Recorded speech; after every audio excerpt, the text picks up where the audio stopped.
And we actually see that Evan is using multiple copies of Dreaming Town in his deck, so even if he's unable to search it through MPen, you can still set up that interaction as you just referred to. Yeah, certainly.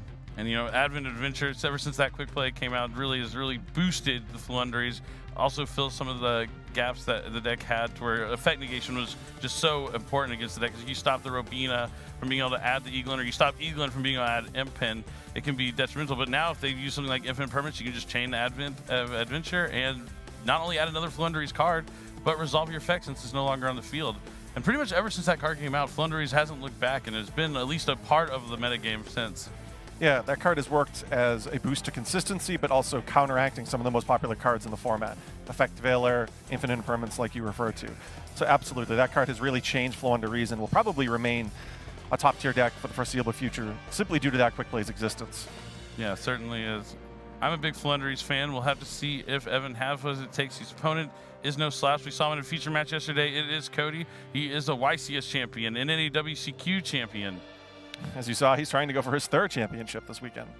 He's got a lot of people, a lot of multi-win champions here. We saw Chris LeBlanc. He's going for his 4th win here this weekend. Yeah, I remember when he got his first win. He was quite the young kid back then. Still part of like Team Colossal Fighters way back in the day. Yeah, I actually grew up in New England, and that's where Chris originally grew up, and I've watched him since his very young days to his ascension now as a top-tier player. We also have Marcus, of course, going for a 2nd win.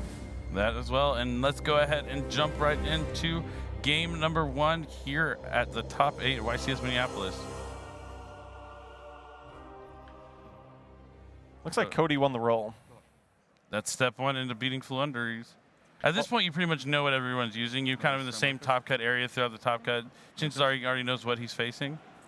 Step 1 after the die roll is step 2, check if Dimension Shifter is in Evan's hand, and from what I see here, doesn't look like it. But there's a Dark Ruler more, which could potentially be helpful.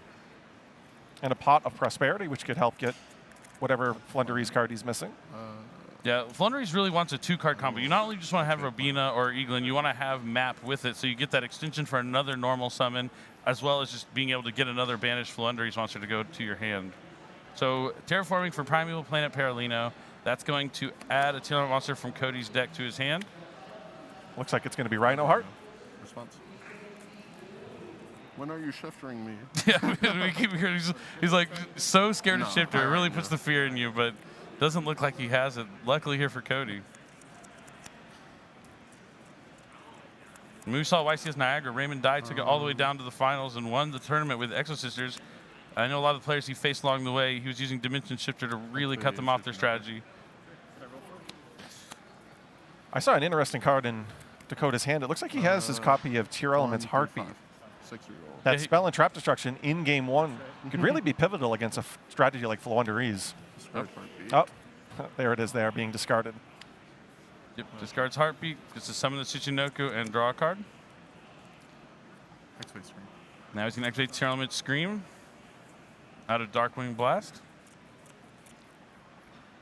Normal Summon Rhino Heart. Chainlink 1, Chainlink 2. So normal summon Rhino Heart, Chainlink 1, Chainlink 2's Tier Element Scream is going to mill 3 cards. Cody's still milling Dark Ruler No More, so that's good to see. How many can he mill in one weekend? The count's still going. We're at 7 now. 7 through 3 games? No, 7 through 2 games? No, I think it's like 2 or 3 games, something like that. Well, it has to be 3 games because he played 2 games. Oh, yeah, he won. That's right. I don't recall if he actually got to game 3 in his previous feature match. Yeah, he might have won despite milling the 3 Dark Rulers. So he milled... He milled the Sulliak. The Sulliak's going to add the Sharon, and it looks like he sent Sharon with Rhino Heart's effect. Which will now allow him to conduct the fusion summon.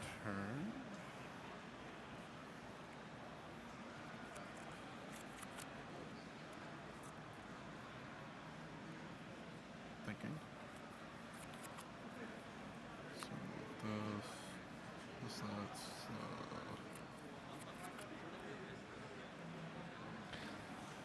Looks like Dakota's really pondering how he wants to resolve the Sheeran.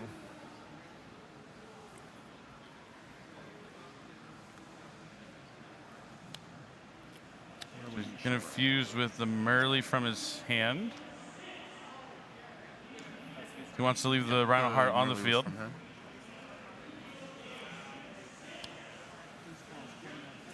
Element's Kiktalos is going to come down.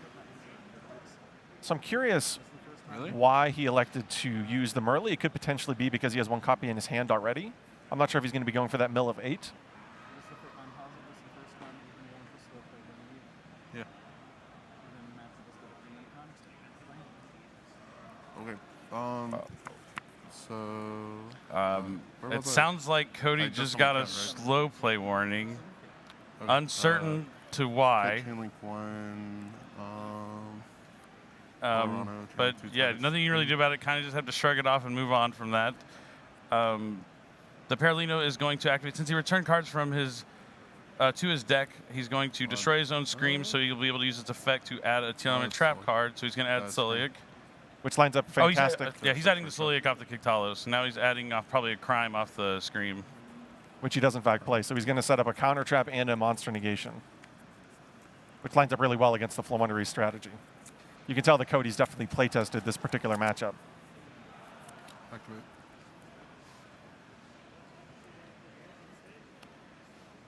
Gonna discard that Night Sword Serpent. Then he gets the mill 3 for the Sharon. I think he still has Merle's effect online, but he's gonna use the Serpent effect since it was sent to the graveyard. Special summons itself back. Anything else?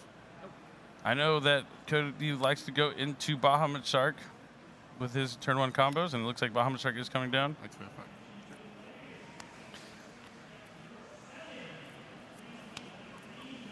So luckily for Evan, he does have Dark Ruler no more, so he doesn't worry too much about what's currently on the field. But the fact that Dakota searched Tira Element's Crime could be the breaking point in this particular game. Yeah, Crime is such an impactful card. The fact that you now have like a combo turn where you can get both the trap cards online is really fantastic. Gonna link the Bahamut Shark away for Dark. The Dark Charmer Gloomy. Target itself.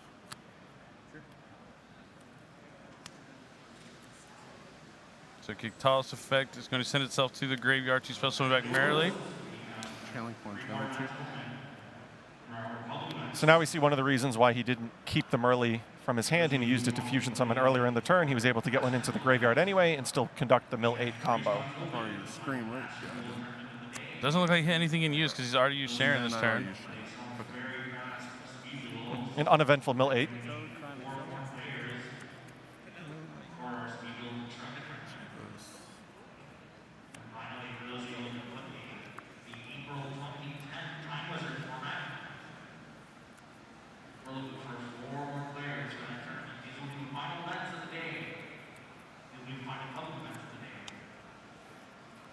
Link 7 for Sprite Sprint. Sprite Sprint is going to send down Merrily. Sprite Sprint gets from Darkwing Blast, can send any level 2 monster from the deck to the graveyard. Which, as we've seen this weekend, can range anything from Merle to Nimble Angler and potentially another deck's Tri-Brigade kit. Definitely a multi-purpose card, not limited to just the Sprite strategy.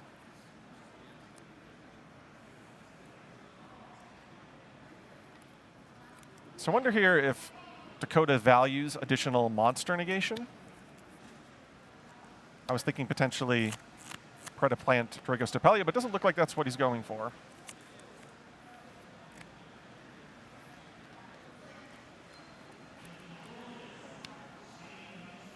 Looks like a fusion summon coming down for Kaleido Heart. Going to already have it on the field. So if he sends a Aqua monster to the graveyard, he'll be able to trigger its effect during his opponent's turn. Okay. Let's see how Evan is going to navigate this board. Going to start with Jack in the hand. This is going to let him take 3 level 1 monsters from his deck. Cody will be able to add 1 to his hand. Then Evan will get to choose 1, and the other one will go back into the deck. A dangerous card in the mirror match, an excellent card against any other deck. What's interesting here about the cards that he selects is, I'm going to wait till he actually selects the 3rd one here, but technically that's the only copy of Stree in his deck. So if Dakota wanted to, he could take the Stree and lock Evan out of ever using it. But then at the same time, he gives him the option of Robina or Eaglin, which is kind of scary as well. But it actually doesn't really. It's Robina or Eaglin. They kind of work interchangeably, especially if you have something like Map. Yeah, you just banish the opposite one from your hand. So it is something to consider if you value just locking them out of that Floowandereeze Exactly. effect for the entire game. It's definitely something to consider. It's a difficult Definitely card to heads up. resolve. Definitely, it would be heads up to take that Stree for sure. Because you just hold it in his hand forever, right? You'll never give it back. Okay. I couldn't remember if that put it back in deck. You're good, though. You're good. Desires? There's duality. That's what I meant. Sorry. Yeah, that's Gonna fine. start with Pot of Duality.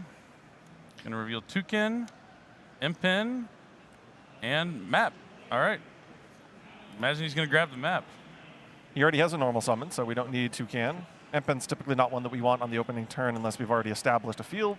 Map is assuredly the one that we're going to be picking.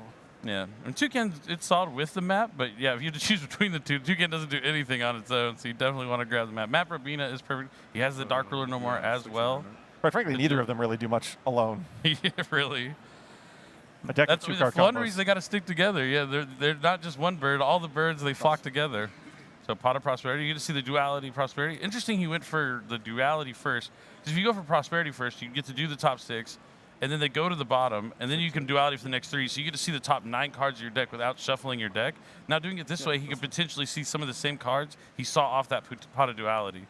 He maybe potentially wanted to see whether or not Pot of Duality would be negated by Cody. It's unlikely that that's going to happen, He does have that crime we know about. but it is possible. Plus, he has Toad. So it's at least a possibility. It's unlikely, but if you're going to sequence, you maybe work with the one that you would rather be negated first, All right. Pot of Duality. Very true.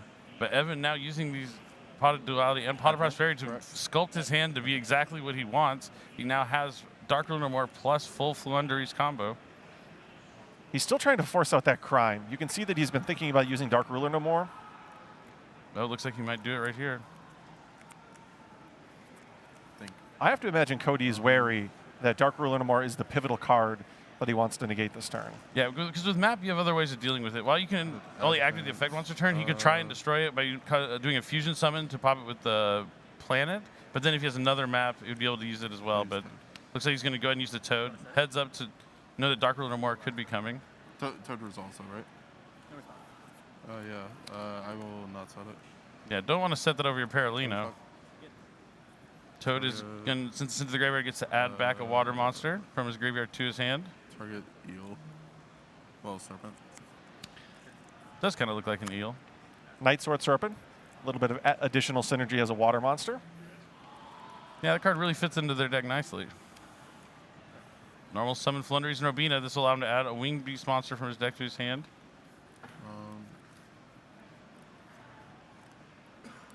See if that's met by a Suliak. 4 9. And one is out event. So he doesn't want a Suliak probably because he knows he has the Advent. Yeah, that's one. And looks like that is the decision he came to. It'd be really interesting to see if Evan can navigate his way through this, because based on his opening hand, there was a lot of possibilities with multiple copies of Pot of Prosperity and Pot of Duality. But now he's gotten to a point where he has all of his Flunderies cards. He's got his field spell, at least he did originally. He had his quick play. So it'll be interesting to see if he can navigate his way through this board state. Target. So he's going to try and use Suliak on the Eaglin. So he's going to be chained by Advent Adventure to banish Eaglin to get it off the field. So the Flunderies monsters all have effects on summon. They also have effect while they're banished. If you summon a Flunderies, you get to add it back from face up from your banish to your hand. Which allows you to construct chain links in such a way that you can oftentimes make it so that cards like Ash Blossom and Joy Spring are ineffective against the Flunderies deck once it really gets going. Yeah, that's definitely the best part about the Flunderies cards.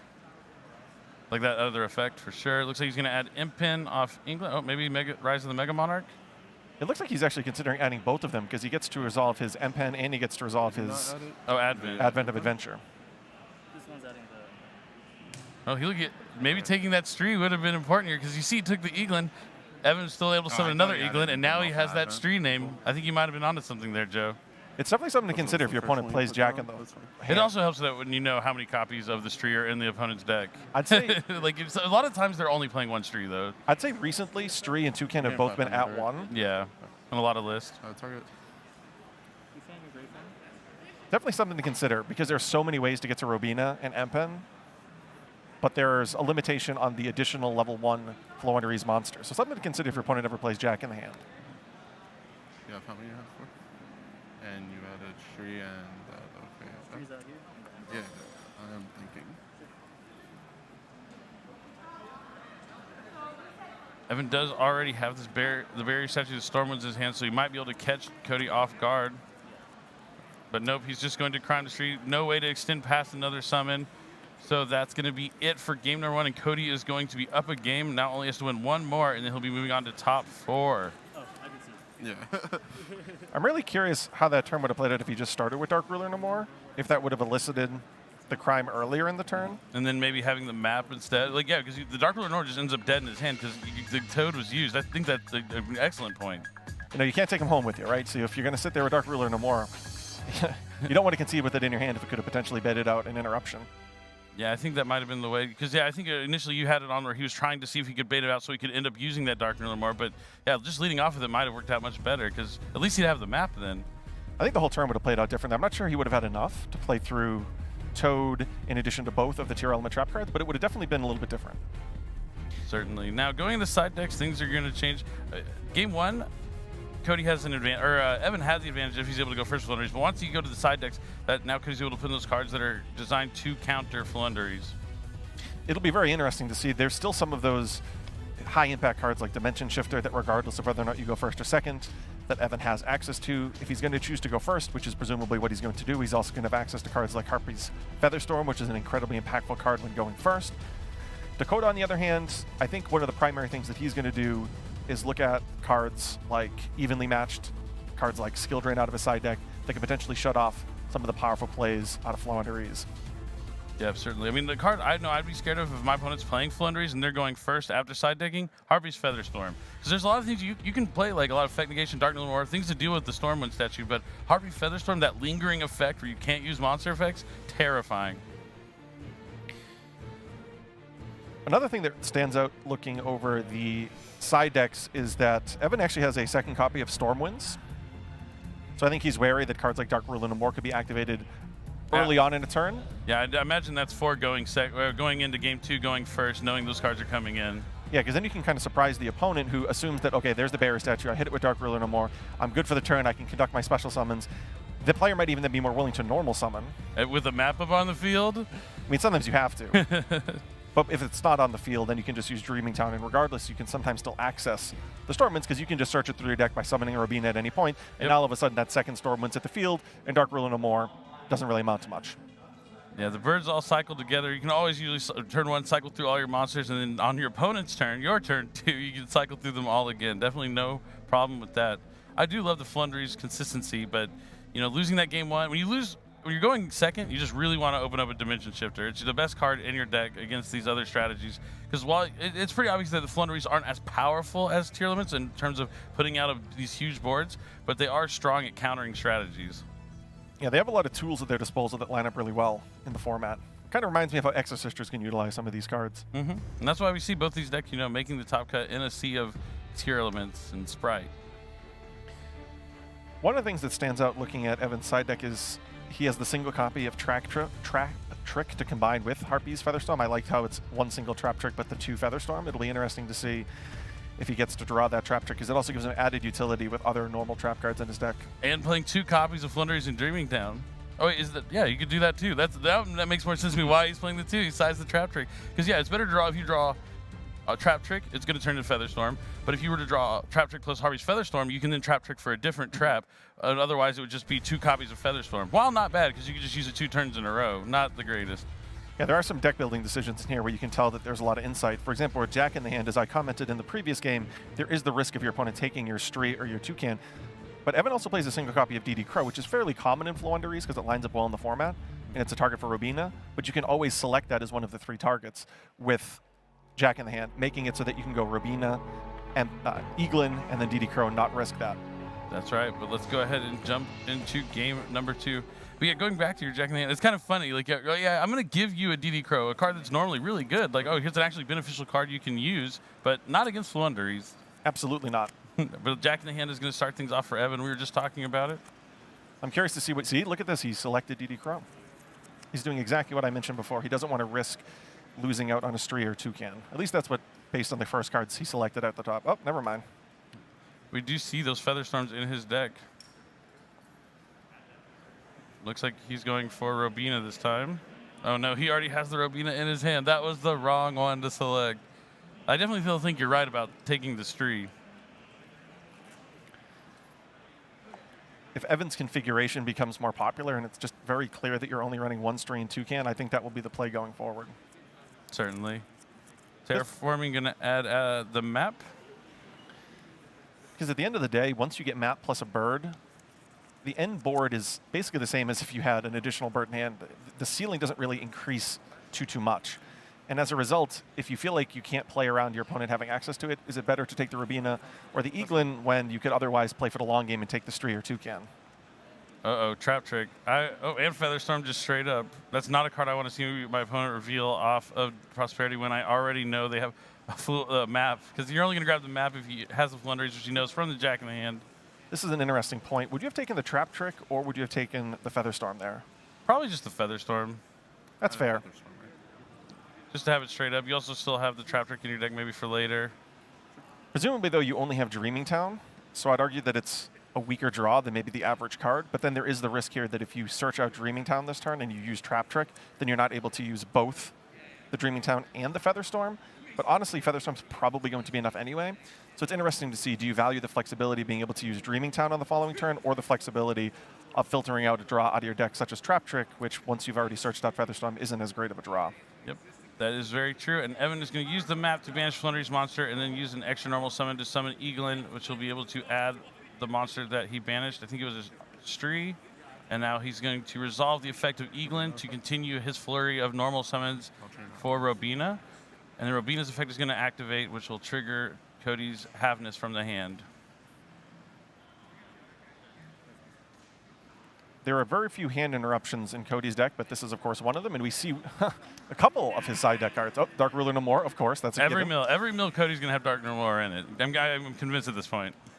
I regret not keeping count after the first one in game 1. I'm curious how many more. There was another. There was at least one more. Okay. I don't know about 3, but I know there was at least one more. So 9? So the Robina is going to resolve adding Barrier Statue to Stormwinds, and then at the resolution he gets to summon another monster. He'll tribute summon Flunders and Impen. Impen will be Chainlink 1, Chainlink 2. Eaglin is going to add back to his hand. So the Eaglin comes back. The Impen is going to add a Flundery Speller Trap, and then he'll be able to normal summon another monster. These normal summons look a lot like special summons. That's always the thing about Flunderies, is it kind of just took normal summons and just made them continue. So as usual, we do see the Barrier Statue Stormwinds coming down. He still has access to his initial normal summon. This is all off the first summon from the map. But it looks like he's not. A lot of times you do have the scenarios where you don't need your actual normal summon if you didn't get interrupted. Okay, he was deciding that whether or not he wanted to set Dreaming Town. It's kind of an interesting point of discussion. You're probably insulated from most of the things Dakota can do with Featherstorm already. So maybe he doesn't want to risk that card getting hit by something like Evenly Matched, so that on the following turn he can more reliably reestablish the field when he's potentially setting up what will ultimately be the board that he wins the game with.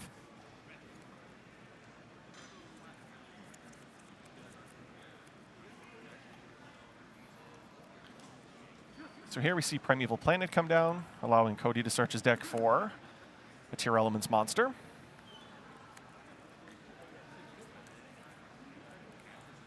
Looks like a second copy of Havness to go with the one that he has already on the field. Field spell for field spell? I remember when there was only one field spell, quite some time ago. Going to go straight to battle to try and attack over the Barrier Statue of the Stormwinds.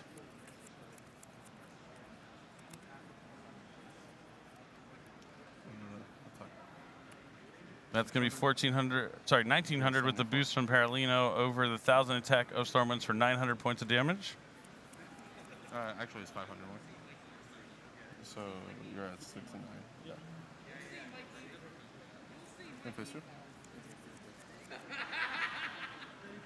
I see a copy of Skill Drain in Cody's hand. That could be helpful. That could be a pretty pivotal card. If Evan isn't able to get to something like Flunderies in the Unexplored Winds. Sure. Do you think, after seeing Skill Drain hit the graveyard, that it may have been beneficial for Evan to prioritize searching that at some point with his M-Pen? Possibly. It looks like Cody's going to try to use Sharon, which is met by Harvey's Featherstorm, so all of Cody's monster effects for the rest of the turn are negated.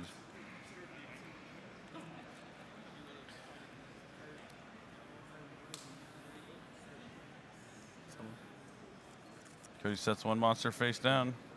One spell and trap card face down. I was going to try to exit the main phase because Dreaming Town you have to use during the main phase, and that will prompt Evan to activate Dreaming Town. So this lets him normal summon a Flundery's monster from the hand to the field. It's interesting because they were using the same sleeves. You don't necessarily know whether or not Cody just set a Flundery's monster. Oh, that is interesting. Because with Ryza, you could bounce it to the top of your own deck. Oh, wow. Yeah, that is it seems like you don't know. The knowledge you're supposed to know isn't actually known. So the Dreaming Town's going to summon Eaglin. Eaglin's going to be Chainlink 1. Robina's going to be Chainlink 2 to add back. And then Eaglin is going to add Impin. And Resolution, he gets to normal summon Robina. Robina's going to add a Wing Beast.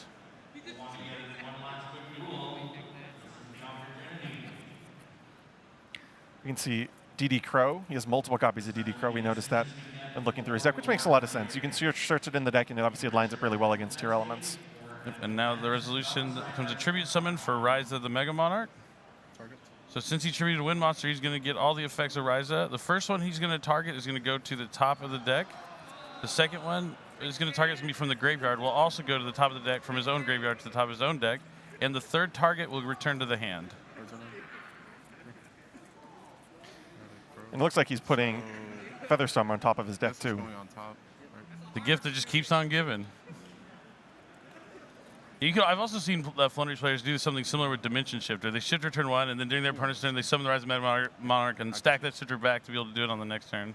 It looks like that's enough for Cody to move on to game 3. Yeah, I was talking about how scared I would be of Harvey's Featherstorm. It's just a blowout card if they happen to have it alongside their normal combination of cards. Like Dark World or more, Infinite Permanence, there are ways to deal with Barrier Statue Stormwinds. Tons of them. You can put it face down. You can Regek it. You can Dark Hole it.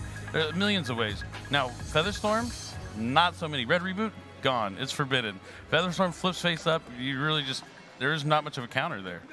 I think Cody had the best counter, but it didn't line up when Evan also gets to do his full Flundery's combo. Being able to just set Skill Drain is actually a pretty reasonable counterplay, but if you have to deal with Ryza hitting the field, well then it absolutely just isn't, because you'll never be able to use Skill Drain. It's just going to be spun to the top of your deck or to your hand, somewhere where you're unable to activate it. So Cody actually did have the point of interaction that he needed, which is a Skill Drain that would potentially prolong the game. But if Evan can combine Featherstorm with the entirety of the Flundery's opening turn, which sets up Ryza, well then it's just not going to be enough. Yeah, I mean, you talk about Ryza, the third target goes to the hand. You can just target itself. You put that Ryza back in your hand to be summoned again. History will repeat itself. But here, Cody gets to go first, so he only has to really worry about D-Shifter, or Dimension Shifter. He doesn't have to worry as much about Just Dimension Shifter. just Dimension Shifter. I mean, but there's only 3 of them. In game, Keep telling yourself that. There's only 3. He's not going to draw. It's only 3 out of 40 cards. He only draws 5, right? He won't draw it. I'm trying to be optimistic. I mean, I like the optimism. when you go second against the deck, you have to worry about, in this case, Trap Trick plus Featherstorm, otherwise just 3 copies of Featherstorm, and also Dimension Shifter. So if you're going to think about it, there's only 3 cards that are at that level of impact that you have to worry about, at least when you get to go first. So if I'm in Cody's shoes, I'm really glad that in this game 3, this pivotal game 3, before we decide who's going on to the top 4, that I get to go first. Yeah, oh, definitely. It's definitely not anywhere near as bad. And even if he does get Dimension Shifter, we saw the Skill Drain there in game 2. If he has something like Skill Drain, it could work just as good as Dimension Shifter does against his deck, against Evan's deck. While you can like dodge Skill Drain for maybe an effect with Advent of Adventure, unless you're able to get to the Unexplored Winds to tribute your opponent's Skill Drain off the field, it's really going to be a problem. I think because Skill Drain became public knowledge after Dakota milled it in game 2, I think it's pretty easy to say that Evan's going to put in cards like Cosmic Cyclone.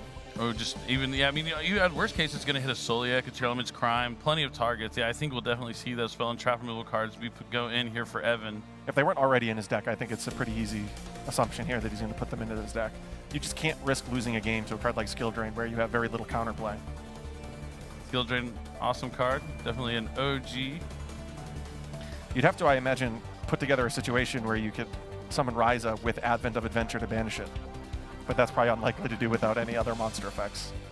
Yeah, it's tough. I'm trying to think, how did I get to the Unexplored Winds? Let's see, you could go, if Skill Drain's face up, you go map, reveal Flunderies, banish Flunderies, summon, Chainlink 1, add back my Flunderies.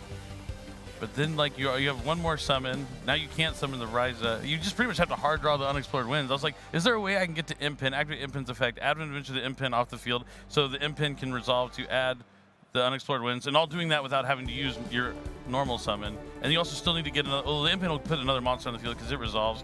So that would be the situation. You have to still have your normal summon and Advent Adventure the Impin off the field to add unexplored wins. But that's kind of a tall task. Yeah, it's like a 5-card combo. Yeah, if you were using maybe the... Oh, what are those cards? I can't remember, but there's another strategy that you incorporate with the Flundries that help you extend past normal. Samorg. I was like, they're old cards. They made a new theme out. They're birds. I just couldn't at the tip of my tongue. But yeah, the Samorg cards definitely help with that kind of against something like Skill Drain.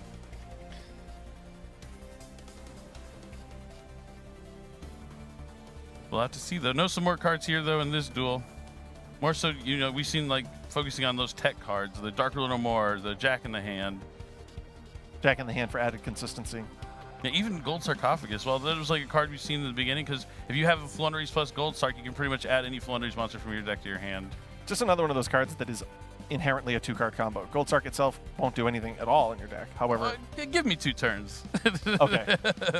Not in today's Yu-Gi-Oh, probably, right? That's a tall order. that's wishful thinking. Yeah, wishful thinking. Well, let's go ahead and jump right into our game number 3 here of top 8 at YCS Minnesota. Minneapolis, Minnesota, as it were. All right, so here's the step 1. Shifter check. Nope. There is a Harvey Federation and Evenly match, though, it looks like. So definitely some good going second cards, but no shifter. And it only looks like he has Toucan and Stormwind. So this duality is going to have to be huge for Evan. We see Cody starting off with Foolish Burial. Foolish Burial is going to send T.R.Syndicate Rhino Heart to the graveyard.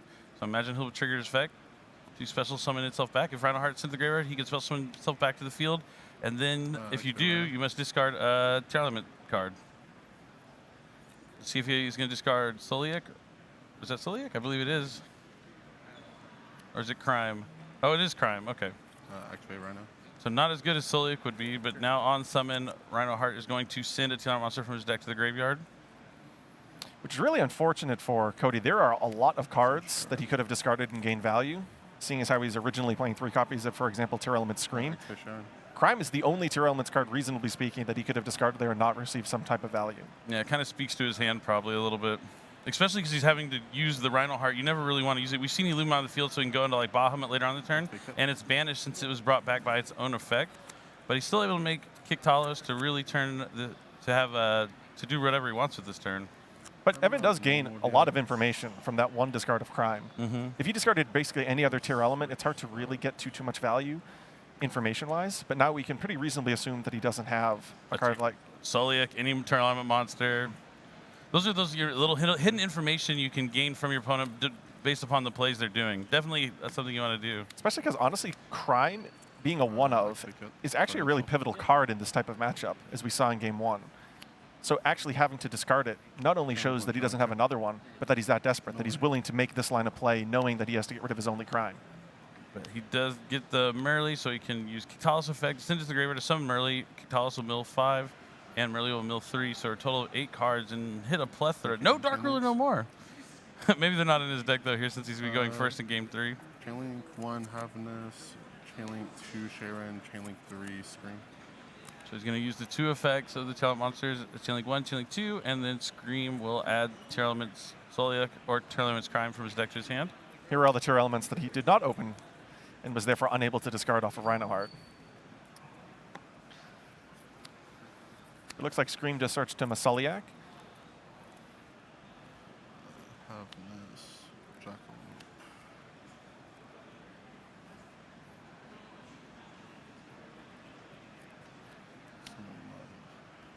Sharon and Kits, I believe. Yeah. Summon Mud Dragon, and then he's going to use the Sharon to put back Kitalos in itself to summon. See if he goes for Rukalos.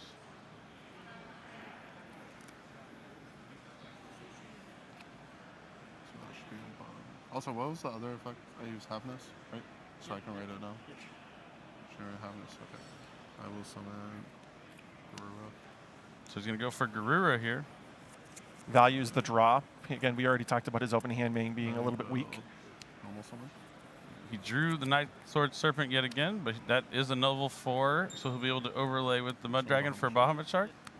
Level 4 Aqua. Yeah, for what didn't look like a particularly powerful opening hand, this is turning out pretty good for Cody. Yeah, he just needed that Rhino Heart to resolve to really get to where he needed to go. Seems like he's going to be able to establish Sprite Elf plus Totally Awesome if he elects to choose to do so. And get a draw along the way. Not bad. These two. And two. So I have Merly left.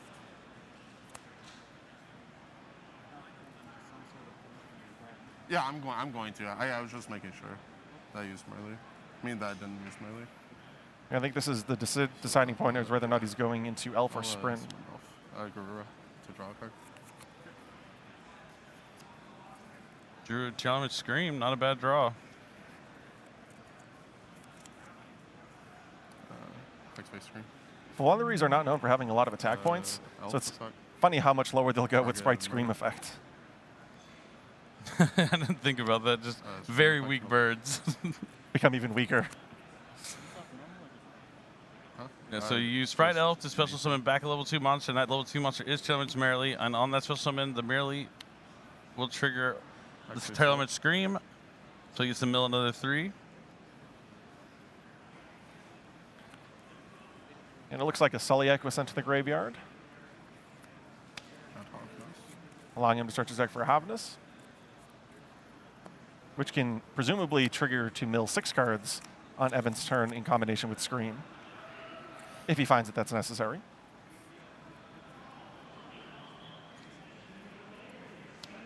Text space friend.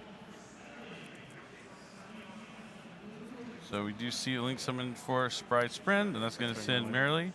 So he'll be able to use Merely's effect since that's the one he has not used yet. Yep, he clarified that a couple times this turn just to ensure that he hasn't used one of these Terra Element effects before. I mean, that kind of lets you know this was in his mind already when he was asking those questions turns ago. This kind of shows how far ahead some of these players can think. Yeah, he asked if he used Merly's effect and then summoned Elf, made 2 or 3 additional plays, and then summoned the Sprint. So you can definitely tell that he was thinking multiple steps ahead here.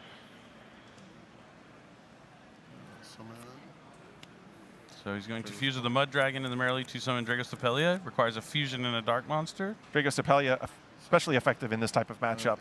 It really puts Evan to the test about whether or not he has Advent of Adventure or a way of circumventing that monster negation. His 6th card, Dimension Shifter. It's a good 6 card to have. It might be, he has to deal with the Toad plus the Elf. One of the worst parts about this is whenever you draw that card, it's actually probably just correct to use it. Yeah, why not? But it feels so painful. It does. You wish you had it first. But he's Called by the Grave. He's not going to even let that shifter resolve. Called by the Grave not going to really hit anything else in the Philanderies matchup. Cutting him off right away. It's interesting. Called by the Grave in the deck basically for DD Crow and Dimension Shifter. Duster. And here we see Harpy's Feather Duster.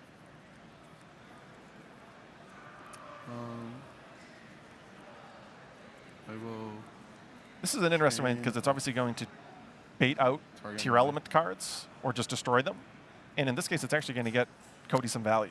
So it's interesting to see Harpy's Feather Duster. It's still important, though, to get a card like Sulliek off the field because of how much that card can interrupt your Flowonderies plays. Duster results.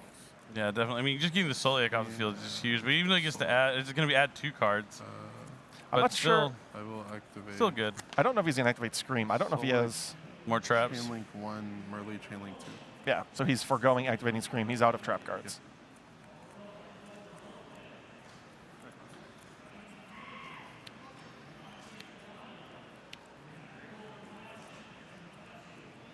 Looks like the Merly hits a Sheeran.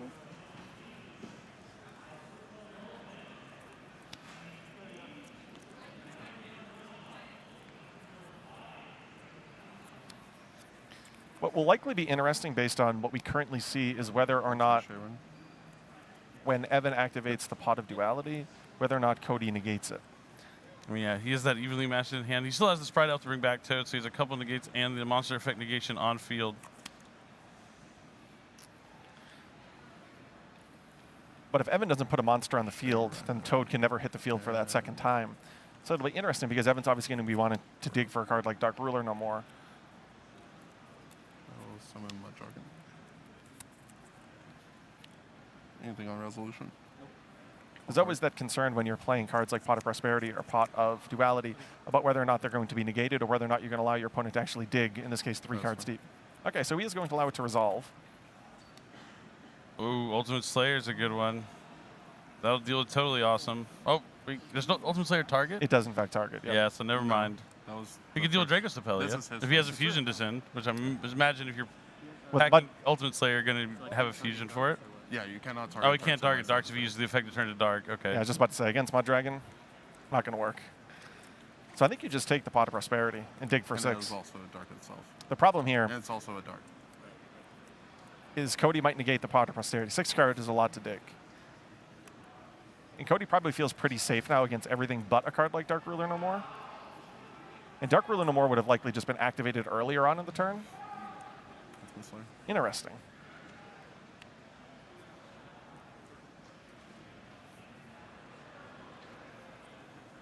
So yeah, Ultimate Slayer. Great. Can't target anything, though. Is he going to do this to Elf? Oh, I guess that is something. But You already used the effect, right, to bring back Merrily. You cannot. Elf. Ooh. So you have Yeah. to target Didn't elf. notice. Yeah, I was like, that is an interesting pick. That definitely didn't seem like a good one.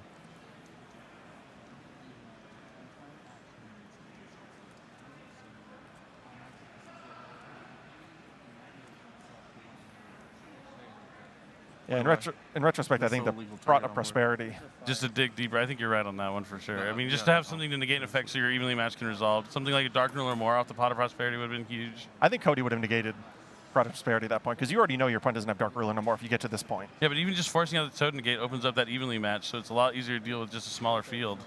Yeah, absolutely. I mean, he still has the Draco Stapelia, though. Yeah, it's one of those things where even if the evenly match gets negated by the Toad, you still need to break through this field. It's kind of rough. And I don't think that there's anything Targeting else elf. that would otherwise do that. Thank you. Okay. Yeah, I was about to say, I'm not really sure there's an Ultimate Slayer target left in the extra deck that can But- really get him out of this. But I conceded. I conceded. I conceded. So Evan concedes the match, and Cody is our winner, and moving on to top 4. So the Flunderies have made an appearance, yeah, for sure. but they've gone down here in the top 8. You know, I do like the birds. You know, they fly high and soar, but yet the shifter just one card too late. Maybe, but Cody did have that called by the grave. We don't know if it was in his opening hand.